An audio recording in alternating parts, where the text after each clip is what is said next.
Ferrari at breakfast on LBC. Call 0345 6060 973. Great Uncle Enzo, that'd be something, wouldn't it? But I'd still come and see you or talk with you every morning. 7:40. So those extraordinary sums of money that had to be borrowed, and now, of course, we know the Inland Revenue have to try and get back every possible tax pound or tax dollar that they can. So we turn to this hugely controversial idea of a loan charge, the retrospective tax bills for freelancers. If you wonder just why this is relevant, because some of it is very, very high-level financial material, if you will. 7 people are believed to have taken their lives as a result of this loan charge. There is a string of bankruptcies and, sadly, marriages that have collapsed as well. Now, one barrister who's right at the front of this is Keith Gordon, who's tax barrister to be found at Temple Tax Chambers, and joins me now, who's also been involved in freedom of information. But I wonder, Keith Gordon, if we can start just by saying, broadly, how many people, broadly speaking, how many people are affected by this, and how would you put it into English as to what HMRC have attempted to do? Good morning to you. Good morning, or should I say buongiorno? I'm not sure I could give the numbers in Italian. Do you want it in yellow or red, by the way, when I prove my link, Keith? Which one do you want delivered to the door? We'll discuss that another time. The number of people affected, the revenue, except there are at least 50,000. I have seen suggestions of up to 100,000 people affected directly. But that means they are the taxpayers involved. But if you are married to a taxpayer who's involved, you're the child of a taxpayer who's involved, you're the sibling of a taxpayer who's involved, you're the parent of a taxpayer who's involved, I would say you're also affected. So we're looking at possibly several 100,000 people affected by this tax rule. And the HMRC say, Keith, they were trying to close a tax loophole. What do you and others see as the reality? Well, they clearly weren't trying to close a tax loophole. 2 reasons. The first reason is that the loophole that is suggested to have existed is still there. People are still selling these kinds of schemes, trying to turn taxable salary, taxable wages, into some form of non-taxable receipts. So it's still going on. Nothing has been closed down. But secondly, the loan charge wasn't actually trying to close this down. It was trying to claw back the tax that HMRC would like to have received on these arrangements in the past, but had missed the boat. They had failed to take the right steps at the right time against the right people. The revenue were faced with a bit of egg on their face. So what they decided to do is to invent a brand new tax charge so as to replicate the tax that they thought should have been paid at an earlier stage. That's the loan charge. You've worked on this diligently. You blog on it regularly. Keith Gordon, why do you feel this so keenly? For the simple reason that this was works completely against the concept of the rule of law.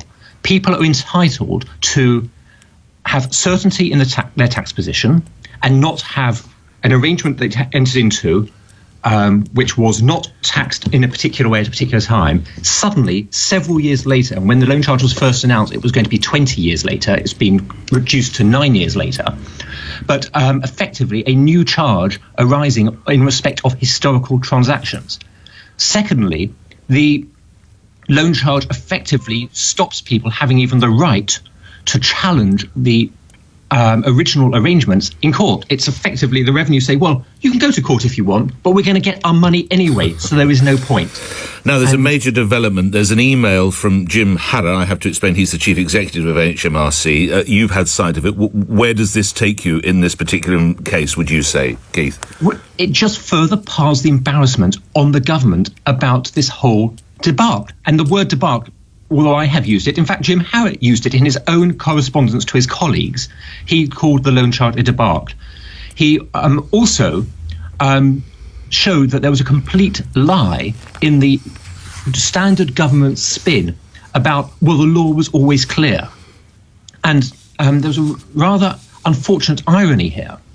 If we go back to Tuesday in Parliament, Ruth Cadbury, MP for Brentford and Isleworth, who has worked tirelessly for victims of the loan charge, she was speaking in Parliament to Jesse Norman, the Financial Secretary to the Treasury, and she was saying, this is ridiculous. How are you're effectively taxing people on the assumption they should have known there was something wrong, notwithstanding the fact they had got legal advice saying it was fine, and the fact that the revenue did nothing about it for so many years. So she was saying, look, let's just look at this from the perspective of an ordinary citizen.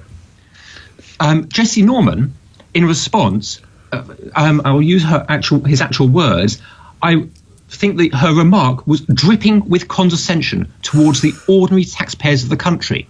What Jesse Norman was saying was everyone would have known that these arrangements did not work. But then let's go back to what Jim Harra said at the beginning of 2019 in one of these latest documents which have been disclosed. He said, well, I know that HMRC have said these don't work, but in recent months, I quote, I have repeatedly tried to obtain legal analysis to understand the strength of our claim with very little success. So that it's not just the top of HMRC, but the top of HMRC with legal advice was still finding it difficult to reach the conclusion these arrangements did not work, yet the Financial Secretary of the Treasury expects every ordinary taxpayer to have understood it. Lastly, briefly, what do you and the groups, of course, that are working in this particular field, what do you think needs to be done now? It's very simple. Repeal the loan charge, or make it effective from the date it was either announced, which is the earliest you could logically go to, which would be March 2016, or the date it was enacted, November 2017. But Keith, are those who need to be listening about that, are they in listening mode, do you sense, or are they just hoping you and others go away? No, they're just simply digging their heels in. They don't care what mistruths they tell the Parliament. They don't care what mistruths they tell the journalists. You spoke to Mel Strides only 6 weeks ago, I believe it was, and he is chairman of the Treasury Select Committee. It was a bit of a testy conversation, in all honesty, Keith. It was, but then when you got him into a corner, he said, well, the loan charge was nothing to do with me. I didn't introduce it. He was the Financial Secretary to the Treasury who introduced it in the Finance Bill 2017. They cannot actually deal with the truth because it's rather embarrassing and painful for them. Keith, we will talk again. We're late to the news. Apologies to everyone, but thank you for your time.